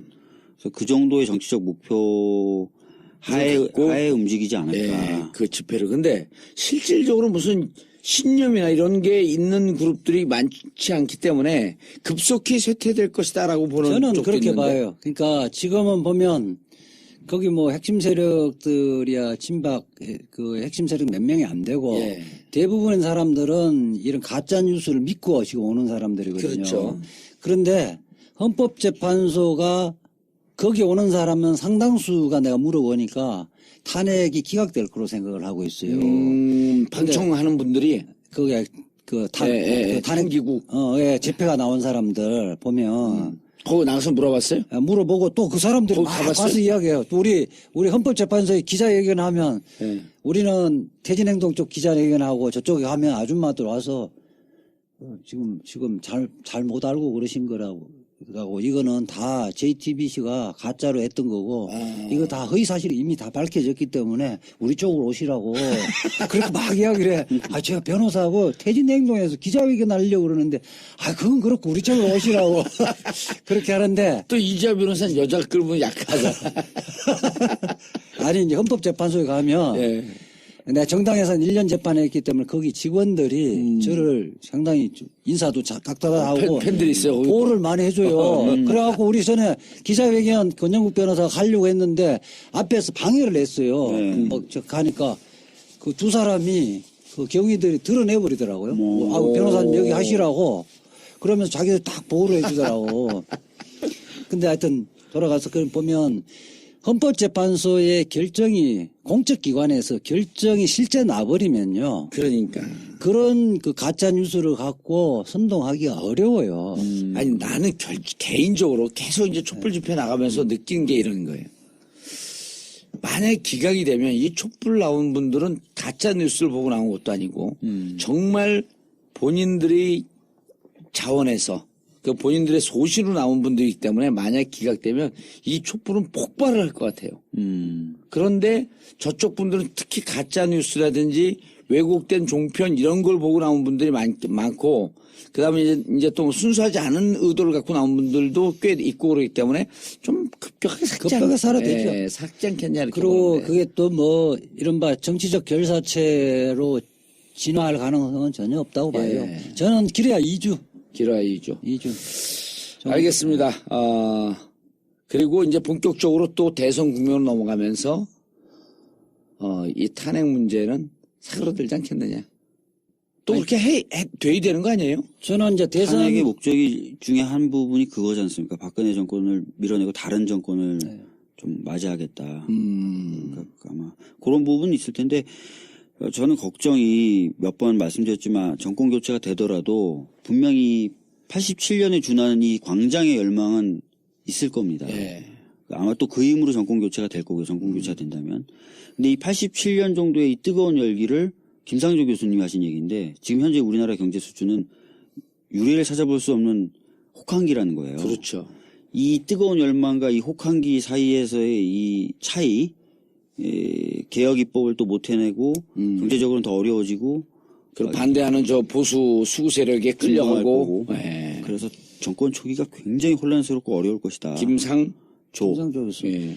근데 그 측면도 있지만 정권 교체 교체를 해서 이제 얼마만큼 적폐를 청산하느냐가 예. 이제 문제지만 또 하나는 우리 역사가 바로 서려면 이른바 국정농단하고 범죄를 저지르면 재지은 만큼 처벌을 떼야 되기 때문에 그렇죠. 예. 박근혜 대통령이 구속 수사를 해서 사실 재지은 만큼 법원 판결을 받고 예. 저는 누가 대통령이 됐더라도 바로 판결의 잉크도 마르기 전에 사면을 해주면 안 되죠. 안 그거는 안 된다. 그리고 다시 저는 우리는 퇴진 운동을 해야 될 것 같아요. 저는 그래서 국회에 부탁드리고 싶은 게 이번에 박영수 특검이 짧은 기간 안에 그 혁혁한 성과를 냈잖아요. 근데 그 물이 떠오른 빙산의 일각만 손을 댔단 말이에요. 네, 그 30% 정도라고 평가했죠. 그렇죠. 그 근본적인 뿌리를 못, 그런데 나머지 70%가 더 깊은 뿌리란 말이에요. 네. 잘 안 뽑히는 뿌리. 그래서 저는, 불가피하게 지금 검찰로 넘어갔지만, 이 박근혜 최순실 게이트 특검 2기가 들어가야 될 것 같아요. 그래서 지난번에 박주민 의원이 낸 그 개정안, 그게 국회에서 어떤 식으로든지 간에 만약에, 새누리당이, 그러니까 그 자유한국당이 반대하면, 바른정당까지 설득을 해갖고, 제2기 특검이 출범을 해야지, 그래야지 새로 들어서는 정권이 부담이 좀 줄어들겠다. 왜냐면 조금씩 나눠줘야 되거든요. 네. 그걸 정권이 혼자 다 알아서 하라 그러면서 검찰 시키고, 근데 검찰 내부에서 또 반동 세력들이 있을 거란 말이죠. 왜냐하면 검찰을 수사해야 돼요. 우병우 라인을 수사를 못했던 이유 중에 하나가 그러면. 검찰을 수사를 검찰과 제대로 못했기 법무부를 때문에. 법무부가 다 협력자들이잖아요. 예. 아니, 그래서 이런 거예요. 지난번에 그 우병우 때도 우병우를 수사해야 되는 가장 큰 것 중에 하나가 정윤회 국정농단 사태 때 이 비선 실세의 국정농단을 수사를 해야 되는데 그게 우병우가 그거를 자료 유출 사건으로 둔갑을 시켰잖아요. 네. 그러면서 바로 정윤회가 출판물에 의한 명예훼손으로 고발을 했단 말이에요. 예? 맞습니다. 그 출판물에 의한 명예훼손 고발을 하니까 그거 맞았죠. 그 내부 특수부 이런 데서 이건 명예훼손이 아닐 수도 있는데 그래갖고 정윤회 압수수색을 하려니까 막은 거 아니에요? 그럼 그때 당시 막았다는 거예요? 그럼 그때 당시 이걸 막은 세력들이 누구냐? 그럼 법무부 압수수색 들어가야죠? 검찰 압수수색 들어가야죠? 중앙지검 압수수색 들어가야 되는데 그때 당시 중앙지검장이 김수남 총장 아니에요.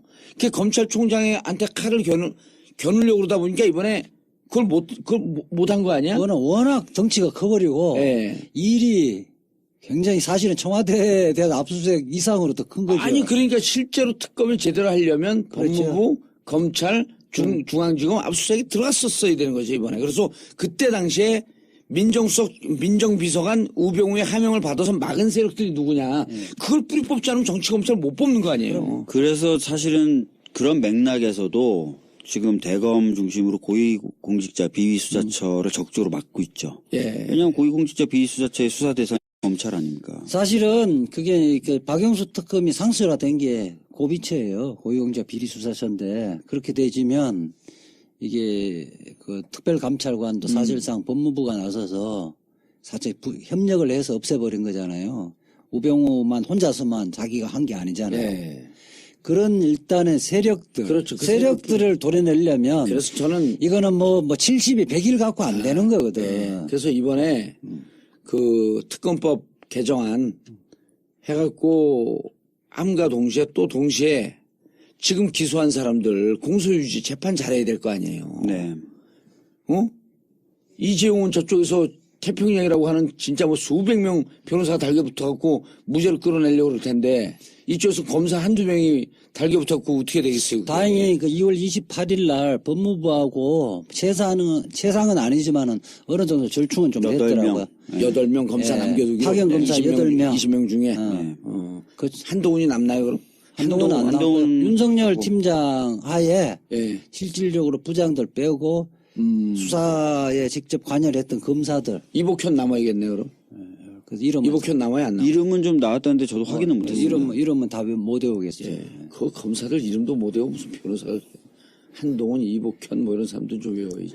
변호사들은 검사들 이름 안 외워요. 아이, 다 기수 에이스 물 먹은 사람 이런 사람들 좀 외워야지. 최강 변호사님이 독특하신 거예요. 굉장히 백과사전 거기하고 계신 거예요. 거기뿐만 아니라 옛날에 아니, 그리고 여기 갖고 포털이라 그러니까 더 외우는 것 같아. 아니 그리고 삼성에 구조 서울부대 나오고 구조본에 있으려면 예.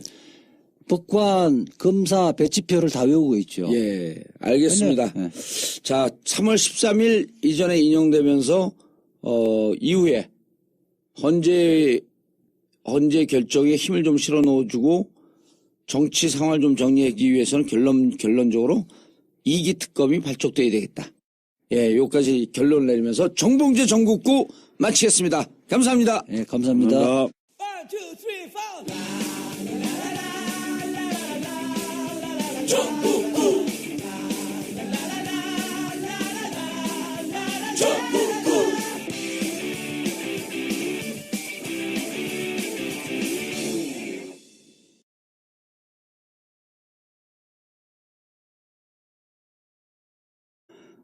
물어본 그 정보를 가지고 현장에서 그럼 순서를 좀 이정미 재판관이 정하려고 했는데. 그래도 우리 국회 쪽에서는 원래 1시간 가량 하겠다고 가량 얘기했고. 4명으로 미리 결정, 내부 합의해갖고 결정해갖고 나온 거죠? 그다음에 그러면 피청구인 쪽에서는 대리인들은 처음에는 얼마나 하겠다고 그랬어요? 아니, 일단 국회 청구인 측은 4명 누구누구 했어요. 정구인 측은 그 권성동 권성동 위원장이 했고, 예. 황정근 변호사, 이용구 변호사, 그다음에 이명성 변호사. 예. 그러면은 당사자, 청구인 당사자는 권성동 소추위원장, 네. 네. 그 법사위원장, 소추위원. 거기만 하고 나머지 3명은 대리인들이 한 거네요. 예, 나눠서 했죠. 세월호 관련돼서는 그 이용구 변호사가 같이 저보고 좀 하라 그랬는데 예. 굳이 그럴 필요가 없을 것 같고 이용구 변호사가 핵심만 잘 이야기를 했더라고요. 이용구 변호사의 요지는 우리가 그 탄핵 사유로 삼은 것은 대통령이 1차적 구조 책임이 있다고 탄핵 사유로 삼은 것이 아니다. 문제는 구조를 할 생각을 하지 않았고 대통령이 구조를 해야 할 의무가 없다고 생각하는 것 자체가 대통령으로의 자격이 없는 것은 그 자체만 탄핵 사유다. 이렇게 핵심만 딱 찔러가서 이야기를 했더라고. 명쾌하게 이야기를 했죠. 이용구 변호사가 세월호. 네. 그다음 나머지 변호사들도 이명성 변호사는 이제 헌법 논리에 비춰서 탄핵의 의미라든지 이런 걸 주로 설명을 했고요. 황정근 변호사는 13가지 탄핵 소추 사유에 대해서 일일이 검토를 했고 권성동 의원은 그냥 국민과 국회의 요구가 뭔지 정의가 예, 승리할 수 있도록 예, 그런 발언들을 한 겁니다. 권성동 위원장이 그 자신의 어떤 발언을 하면서 울먹여가지고 굉장히 화제가 됐었죠. 예. 나라가 그 소추위원들도 놀랬다면서요. 예. 놀랐죠. 아시잖아요. 권성동 위원장의 성격을. 하여튼 뭐 근데 뭐 나라를 힘들게 이렇게 만들어 왔는데 비선들의 농락에 의해서 이렇게 나라가 추락했다라는 취지의 말을 하면서 울먹여가지고 다들 깜짝 놀랐죠. 예. 기자들은 뭐 권성동의 재발견이다 막 이래서 막 엄청나게 하던데 하여튼 뭐 그런 일이 있었어요. 자기 심정이 뭐 사실은 박근혜 대통령을 당선에 입조를 했고 사람인데. 그런 사람이 탄핵의 소추위원회 자격이 있기 때문에 사실은 뭐 심적인 뭐 요동이 칠 수밖에 없는 그럴 거죠. 가능성도 있고 그다음에 그 통합진보당 정당 해산심판 최후 변론을 했던 이재화가 울먹이는 걸 보고 화제가 되니까 나도 한번 코스프레를 해야 되겠다. 거기까지는 아닐까? 글쎄. 저하고는 좀 다른 부류의 인간이죠. 그래도 이재화 하는 거 보니까 멋있으니까 나도 좀 울먹여야 되겠다. 근데 그날은 사실은 이렇게 대통령 측의 소송 대리인들이 완전히 봉숭아 악당이었죠. 장난 아니었습니다. 재밌어. 아니 나는 근데 계속 들어도 재밌어. 근데 기본적으로 이게 저는 최소한의 대통령 측이면 청와대나 대통령 측의 뭐 대리인 간에 대리인들 교통 정리는 어느 정도 해주는데 이게 전날에 어떤 순서로 변론을 할까를 논의했는데 결정이 안 됐나 봐요. 논의 순서뿐만 아니라 내용도 전혀 사전에 조율됐다는 느낌을 못 받았거든요. 아니 자기들 그 전에 누구죠? 김평우. 그분이 막 얘기하면서 자기가 얘기하다가 이중환, 예? 네. 이중환에게, 당신도 한마디 해라. 그러니까 이중환은 얘기 안 하고 그 과정에서 이중환 변호사가 누가 그랬잖아요. 우린 각자 변론이다. 그거 지금 막말했을 때. 예, 막말했을 때. 내란 이야기하고 뭐 지금 뭐 아스팔트가 필요. 국회의 대리인이냐. 그렇게 이야기를 했을 때 이제 사실은 브리핑을 하러 가자 끝나고 올라갔을 때 기자가 물었을 때 대리인단의 입장이냐 하니까 자기가 보통은 좀 두둔을 하잖아요. 근데 두둔하기 싫은 거지. 그러니까 각자 변론이다. 각자 변론이기 때문에 지금 김평우가 그 변호사가 이야기한 거는 나하고 무관하다는 취지로 해서 싹 빼버린 거지. 그게 아마 김평우 변호사는 좀 못마땅 했던 거예요. 열받은 거죠. 그리고 사실은 뭐 그런 얘기가 계속 들렸어요. 기자들이 취재를 좀 해보면 회의도 같이 안 한다. 처음부터 했던 그룹하고 뒤에 이제 서석구 변호사님부터 들어왔던 후발 결합 그룹들하고 회의도 같이 안 한다는 얘기가 좀 있었어요. 그래서 설마 했는데 재판장에서 자주 다투는 모습을 보이더라고요. 전에도 한번 다퉜었거든요. 그리고 이제 이중환 변호사가 뭐라고 변론을 하면 이중환 변호사가 어떤 자격이 있냐. 이렇게 얘기를 김평우 변호사가 여러 번 문제 제기를 한 적이 있어요. 후발 합류자들이. 네. 저는 예상을 할 때 이제 이중환 변호사가 대리인단 단장을 했었잖아요. 예. 그리고 뭐 그 다음에 이제 전병관 변호사 그 이후에 이제 이동업 재판관들이 들어왔는데 여기까지는 이제 사실은 좀 나름대로 자기들이 변론해서 청구를 기각시키자는 쪽으로 이렇게 가닥을 잡아갔는데 근데 이제 김평호 변호사나 정기성 전 대법관하고 이분들은 원래는 그 왜 조선일보에 광고 내셨던 뭐 이른바 법조 원로계 9명인가 냈던 사람이에요. 예. 이 사람들이 이제 나중에 들어온 거잖아요. 그러니까 그 이야기는 제가 뭐 추측을 해볼 텐데 이제 해보면 이중환 변호사한테 자기들이 광고 냈던 논리 있잖아요. 예. 그걸 이야기하니까 말이 안 먹히니까 자기들이 직접 들어온 것 같아요. 그나마 이중환 변호사 있을 때는 그 나름대로 질서는 지켰어요? 네, 이중환 변호사가 기본적으로 점잖은 사람이죠. 서석구 변호사가 들어왔을 때 정도까지만 해도 좀 체계적이었죠. 예. 근데 그 이후에 이제 들어오신 분들이 전혀 이중환 변호사의 어떤 역할, 위치를 인정하지 않는 듯한 모습을 재판장에서 그냥 보여주는 거예요. 예. 그래서 많이 황당들 했죠. 근데 예. 김평호 나는 그 인터넷으로 보니까 김평호 변호사는 재판관을 향해서 변론을 안 하고 방청석에 있는 뒤에 카메라를 의식해서 변론을 하더라고요. 그러니까 본인은 재판관을 설득할 생각은 전혀 없고 자기 지지자들 이른바 태극기 집회에서 네, 이른바 인기를 끌기 위한 그러니까 이정미 재판관이 재판정을 보고 얘기하라라고 또 두세 차례 얘기를 했잖아요. 예. 전에 경고를 그렇게 했는데도 최후 변론 때도 또 그러더라고요. 그날 뒤를 방청석을 보고 카메라를 보고 예.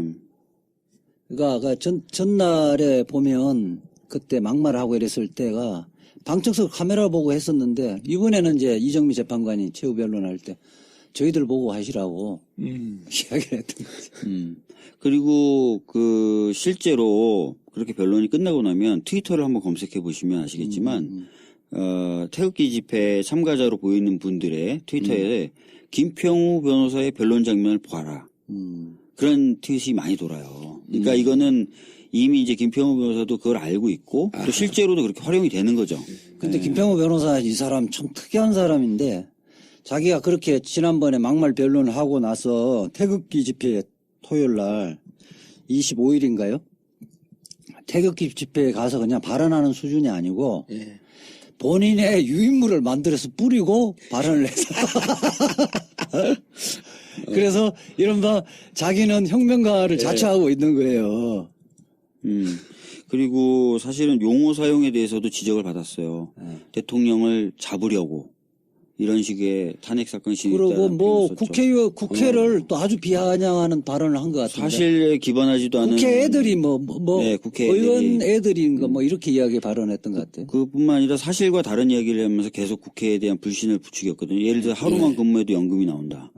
안 그런데 막 그런 얘기 막 하고 온갖 뭐 부정과 부패에 쩌들어 있는 애들이 사람들이 박근혜라는 나약한 여자를 괴롭히고 있다. 뭐 이런 식의 발언도 했었고요. 문제 있는 발언들 너무 많이 하니까 이정미 재판관 뒷목을 잡는 장면이 자주 연출이 됐었어요. 최후 변론 때? 네, 그뿐만 그 전에도 그 뒷목을 전날도 이렇게 잡는. 그래서 그게 또 화제가 돼가지고. 예. 이정미 재판관이 뭐 3kg 빠졌다고 이번에 탄핵 심판 식사도 제대로 못 하셨을 거예요. 3주기예요. 4월 16일이면. 예. 그래서 저희가 그 전주 4월 8일 토요일 날 이번에 이제 일요일 날 갔다 오니까 사람들이 부담스러워 하더라고. 그 다음날 출근하고 그러니까. 그래서 토요일 날 조금 일찍 해서 4월 8일 날 갈 계획이고 자세한 건 다음 주부터 광고가 나갈 계획입니다. 팽목항에 아직도 미수자가 있고요. 한 말씀만 좀 드려도 될까요? 그래 놓고 김진태 의원이 자기 SNS에 세월호 선체조사법 막았다고 자랑을 하는 그 트윗이나 이런 걸 해가지고. 어디 학교 나왔어요, 근데 대학은? 서울대 법대? 서울대 법대 나온 걸로 알고 있는데. 네, 저도 그렇게 알고 있습니다. 검사 출신이고. 그 부장 검사 출신이죠. 참, 춘천 사람들, 그래도 다음에 국회의원 또 될까? 안 될 가능성이 높죠. 지금도 아슬아슬하게 이번에 이긴 거거든요. 그렇죠. 이번에도 김진태가 아슬아슬하게 되는 거 보고 세상이 바뀌었구나 그랬잖아, 그때 우리가. 지금은 지금 춘천이, 처가집이 춘천인데 춘천에서는 그 시위에서 최종 목적지가 항상 딱 정해져 있어서. 김진태 사무실 앞에. 네, 타켓이 딱 정해져 있어서 평소보다 이렇게 많이 모이죠. 예. 근데 춘천은 김진태가 폭탄이 아니고 또 한 명 있잖아. 누구 있어요? 김진태하고 싸운다고 준비하는 돼지가 한 명 있잖아. 김영민? 김영민의 꿈은 춘천시장이거든. 근데 하려면 좀 점잖게 해야지. 저거 자꾸 자유한국당이. 아니, 근데 이제 지금은 김정민의 막말의 시대는 이미 갔어요. 김용민? 김용민의 막말 시대는 갔기 때문에. 예, 그렇지. 이제 뭐 요즘 이제는 홍준표, 서석구. 아니, 김평호가 김평호, 그렇지. 압권이잖아요. 진짜, 그거에 비하면 김용민은 막말도 아니야. 그냥. 귀엽죠. 옹알이 수준이야, 옹알이. 그렇죠. 귀여운 옹알이죠. 자, 알겠습니다. 팽목항에 여전히 고생하고 계시는 우리 실종자, 미수습자 가족들이 있음을 아홉 명의 미수습자들 그리고 9명의 국민, 대한민국 국민이 진도 앞바다에 여전히 있음을 좀 기억해 주시기 바라겠습니다. 현재 27일 날 시간은 좀 흐르긴 했지만 최종 변론 그 풍속들 조금만 얘기하고 앞으로 현재 얘기를 좀 들어가시죠. 네. 27일 날 많은 분들이 이제 관심 깊게 보셨지만 결과적으로 대통령은 출석하지 않았습니다. 예. 강일원 재판관이 좀 조건을 완화해 줬음에도 불구하고 출석 안 했어요. 어떻게 완화했어요? 증인처럼 신문하진 않겠다. 피고인석에 그쪽에 피청구인석에 앉아서 재판관이 궁금한 것을 좀 몇 가지 물어보는 정도로 하겠다. 당연히 이제 피청구인석에 앉으니까 변호사들하고 같이 앉죠. 예. 변호사의 자문을 구하고. 예, 변호사의 자문을 구해도 된다. 라고 얘기를 했습니다. 원래 예정돼 있었던 증인으로 출석해서 증인으로서 신문 받는 거는 안 하겠다라고 얘기를 한 거죠. 예. 그런데 그래서 이제 출석을 할 수도 있겠구나. 네. 라고 봤는데 결과적으로 출석 안 했습니다. 그리고 서면으로 자기의 주장을 보냈고요. 그 서면을 이동욱 전 헌법재판관이 대독하는 식으로 했고요. 그것뿐만은 아니라 총 15명의 대통령 측 변호사가 돌아가면서 거의 6시간에 가까운 시간 동안 대통령 측 원래 변호사 헌법재판소에서는 시간을 대략 정해주지 않았어요? 아니요. 특별히 시간을 미리 정해주진 않았고요. 네. 당일 출석한 변호사들 보고 네. 순서를 좀 정해달라라고 했고. 우리 정당 예산할 때는 네. 뭐 청구인 쪽에 몇 분, 뭐 1시간이면 1시간, 피청구인 쪽에서 1시간 이렇게 하고 청구인 쪽에서 대표자와 변호인단 간에 그 범위 내에서 조절해라. 이렇게 이야기를 했었고, 그때 통합진보당 정당 예산할 때 우리 굉장히 점잖하게 했어요. 다 지켜줬어. 네. 좀 언성을 제가 높이긴 했는데, 법률상 주장만 딱 했던 거지. 통합진보당 해산 때 그 재판관이 지금 재판관인데. 그래, 그대로죠. 그때는 그렇게 칭찬하다가 네. 지금은 막 욕하고 그래서 저희들도 참 답답한데 하여튼 그래서 그 시간을 미리 정해주진 않았고요. 현장에서 얼마나 할 거냐 물어보고 지난 2월 26일 날 네. 팽목항을 다녀왔어요. 네. 서울에서 3차 가갖고 120명. 많이 하셨네요. 그리고 이제 부산에서 2차 가갖고 80명. 그 이제 200명이 우리 이제 제 팬카페 정봉주와 미래원력들 그리고 전국구 애청자분들 해갖고 갔는데 그 일요일 날 당일치기로 갔다 오기 힘든 일정이잖아요. 네. 그 아침 8시에 떠나서 강화문에 도착하니까 11시 됐더라고. 근데 대부분이 처음 온 분들이에요. 그러니까 처음 오기는 그러니까 거기를 가기가 무척 깝깝하거든. 친구들하고 2-3명 이렇게 팀을 짜서 혼자 가기가 힘이 들어. 힘이 들죠. 예. 그렇다고 뭐 누구 같이 가자고 하니 거기에 또 공감하고 이런 사람들이 많지 않고 생각보다 주위에서 이렇게 같이 가기 쉽지 않고 그 혼자 온 분들이어서 너무 고맙다 그러고 그리고 은하 엄마하고 다윤 엄마 그다음에 은하 아빠 해갖고 이렇게 간담회를 했어요. 네. 근데 감정들은 많이들 좀 차분해지셨더라고. 그래서 우리 전국구 방송에서 아직도 미수습자 가족들과 희생자 가족들이 팽목항에 있다는 걸 꼭 전해주고 박주민 의원한테도 안부 좀 전해달라고. 네. 예. 이번에 지금 선체조사 특별위원회라는 원포인트 조사위원회를 만듭니다. 그러니까 전체적으로 조사하는 세월호 2기 특조위는 지난번에 말씀드렸던 것처럼 예. 신속 처리 한 건으로 지정돼서 11월에 출범을 하고요. 예. 근데 그 사이에 공간이 뜨잖아요. 지금부터 오늘 11월이면 한 9개월이 뜨네. 예. 그 사이에 이제 선체가 인양이 되니까 예. 선체를 보는 특별조사위원회를 따로 만드는 걸로 해서 국회 차원에서? 네, 국회 차원 아니 법으로 해서 법으로? 예. 그래서 농해수위에서 좀 애를 써줘가지고 농해수위에서는 통과가 됐습니다. 법 사이에 와 있는데 김진태가 지금 어제 김진태 의원이 잡았죠. 자기 당 다 동의하고 넘어왔는데도 지금 탄핵소추 사유에 세월호가 들어가 있다. 근데 탄핵 결정이 곧 나는데 왜 그 결정 안 보고 세월호 선체조사위원회를 만드냐. 말도 안 되는 소리거든요. 왜냐면은. 뭐 아무 관계 없는 거야. 그게. 선체조사는 세월호 7시간, 그 탄핵소추 안에 세월호 7시간 아니에요. 맞아요. 예. 그래서 황당한 이유로 막아서 어제 저희 야당 의원들이 굉장히 다 발끈했고. 그래서 일단. 박범계 의원하고 한판 세게 붙었더라고요. 예. 붙은 타임은 사실 그게 아니라 공선법 논의하다가. 네. 예. 오전에 세월호 걸 잡았고, 그래서 약간 다들 흥분돼 있는 상태였는데, 오후에 또 이제 공직선거법 관련돼서 이제 다툼이 생기면서 그렇게 된 거죠. 예. 근데 김진태 의원 같은 경우는 그 야당에서 간사 교체해달라고 요청해야 되는 거 아니에요? 왜냐하면 공직선거법 위반으로 예. 지금 요구를 하고 있죠, 지금. 그렇죠. 공직선거법 위반이 지금 걸렸죠. 네. 그래서 재정신청이 받아들여져서 지금 재판 중이에요, 춘천지방법원에. 그러니까 그것도 한번 설명해 줘보세요. 김진태 그 선관위에서 고발을 했는데 불기소 처분하고 검찰이 그 무혐의 처분을 해서 예. 해당 그 춘천 선거관리위원회에서 재정신청을 했어요. 재정신청이라고 하면 1심이 아니라 2심 항소심격에 낀 아니, 거죠. 재정신청은 이 검찰이 그 무혐의한 게 부당하다고 해서 고발인이 할 수 있어요. 재판부에다가 법원에. 그러니까 법원에서 재판부에 하는 거죠? 판단하면 이것은 법원이 그 기소를 해버리는 거예요. 어허. 그러면은 검찰이 기소 안 하고 법원이 기소하면 검찰격을 누가 해요, 그러면은? 검사가 합니다. 검사 근데 열심히 안 할 거 아니에요? 예. 공소유지검사를 법원이 지정하게 되는데 검사가 하긴 합니다. 열심히 안 하잖아요, 근데. 열심히 안 할 가능성이 크죠. 왜냐하면 검찰이 불기소한 사건이었으니까. 그렇죠. 그리고 더 이상한 거는 김진태 의원이 갑자기 법원의 수건사업 관련된 법안을 발의했어요. 1월에.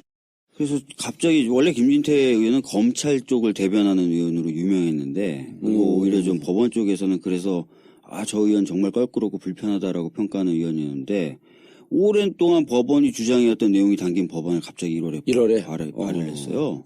사실은 그래서 뭐 새누리당 그러니까 자유한국당이 반대 안 하면 이제 그런 이슈는 통과가 될 수가 있는데 김진태 의원이 그걸 발의하면서 저희들은 이상하다. 평상시 결하고 좀 다르다라는 느낌을 좀 갖고 있어서 재판의 진행이라든지 이런 것들을 좀 예의주시해서 보자 이러고 지금 있는 상황입니다. 근데 지금 특히 법사위 같은 경우는 박지원 의원 같은 경우도 이제 기소돼서 물론 최종으로 무죄로 결론 났지만은 저축은행 관련된 사건.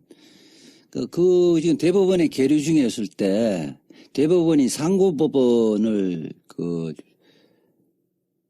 추진했었잖아요. 그래, 추진했고. 상고법원이 양승태 대법원장의 올해 수건사업 아니에요? 예, 국회에 엄청난 노비를 했잖아요. 예. 박지원 의원은 거기에 투준을 했잖아요. 상고법원이 필요하다. 그렇기 때문에 이 법사위 같은 경우는 본인이 기소되어지면 스스로가 물러나야 돼요. 아니, 그거를 내부 관례 이런 걸 만들었고 없애야 되는 거예요. 상임위를 바꾸고 더군다나 간사를 한다는 것은 말이 안 되죠. 그래서 사실 서영교 이제 탈당을 하셨지만 서영교 의원 같은 경우 논란이 되자 예. 법사위에서 물러났거든요. 예. 그게 그렇기 때문에 바로 정상적이죠. 그게 정상적인 건데 지금 김진태 의원의 그런 어떤 행동은 누가 봐도 좀 이상하다라는 평가를 좀 받을 만하죠. 예. 그러니까 김진태 의원이 내 눈에 흙이 들어가기 전에는 지난번 특검법 연장하는 거 반대한다. 통과시키지 못한다 이랬는데. 특검법 개정안. 개정안 상정 못한다. 그래서 이제 댓글 보니까 재밌는 댓글이 있더라고요. 하여튼 김진태 눈에 흙을 넣으면 되잖아. 흙을 넣자. 지나다 흙을 딱 뿌리면 되는 거 아니에요? 그러니까 지나가다가 그러게 말이에요. 흙 들어간 거 딱 사진 찍어갖고 인증샷 찍어갖고 또 약속한 거 아니냐? 야, 약속시켜라. 아니 근데 진짜 여야가 합의하고 선체조사위원회 같은 경우 여야가 농해수위에서 합의해서 올라갔는데 네. 법사위 의원 하나가 우상호 의원이 원내대표가 그게 잠깐 했었잖아요. 여야가 합의했는데 법사위 의원 하나 간사 하나가 막는 게 이게 무슨 국회냐. 맞죠. 그리고 김진태 지금 재정 신청돼갖고 어쨌든 공직선거법 위반 혐의로 재판을 받게 되는데 이렇게 되면 제척사유예요. 왜냐하면 자기 상임위원회에서 영향을 미칠 수가 있거든. 그럼요. 근데 또 1월 달에 법원 수건사업 관련된 법안을 냈어? 이거는 당연히 제척사유죠. 물론 이제 법안 발의에 대해서는 저희가 좀 의심의 눈초리를 보고 있다는 것이지 꼭 그렇다는 건 아닌데 하여튼 재판에 흘러가는 건 좀 계속 봐야 될 것 같아요. 예. 자, 세월호 가족들 또 특히 이제 미수습자 그분들은 빨리 선체가 인양되기를 바라는 거기 때문에 국회에서도 또 우리 청취자분들도 선체가 다 인양된 줄 알아요. 그리고 뻘에 이렇게 박혀 있었고 상하이 셀비지인가요? 그쪽에서도 지금 계속 애를 먹는다는 거 아니에요? 지금 인양하기 위한 예비 작업은 다 이제 다 마쳤고요. 끝났고, 예. 중국에서 인양에 필요한 장비가 좀 들어오고 있는 상황입니다. 그래서 어제 세월호뿐만 아니라 농해수위 관련된 법안들이 올라와서 해수부 장관이 출석을 한 김에 물어보니까 이미 이제 준비는 다 끝났고 3월부터 본격적으로 끌어올린다. 인양 작업에서 4월에도 인양이 될 수 있다. 빠르면. 그렇게 얘기했더니 또 김진태 그러면서 해수부 장관이 특이하게 그러니까 빨리 세월호 선체조사위원회를 출범시켜 달라 호소를 하는 거예요. 특이하게. 그러니까 김진태 의원이 막 성질 내는 거 왜 끼어드냐고. 황당한 장면들이 많이 연출됐어요. 해수부 장관은 이게 슬쩍 세상이 바뀌는 거에 대한 감을 잡았나? 하여튼 해수부는 항상 스탠스는 자기네들은 최선을 다하고 있고 인양은 항상 성공시키겠다는 스탠스였어요. 근데 이상하게도 계속 미뤄지고 잘 못했죠. 근데 이번에 나와서도 반드시 성공시킬 거고 4월이면 인양될 거니까 조사위원회를 빨리 출범시켜달라고 막 그러더라고요. 알겠습니다. 저희가 4월 같은 분들이 다른 분들도 못 오신 분들이 계속 있다 그래서 4월 16일이면 세월호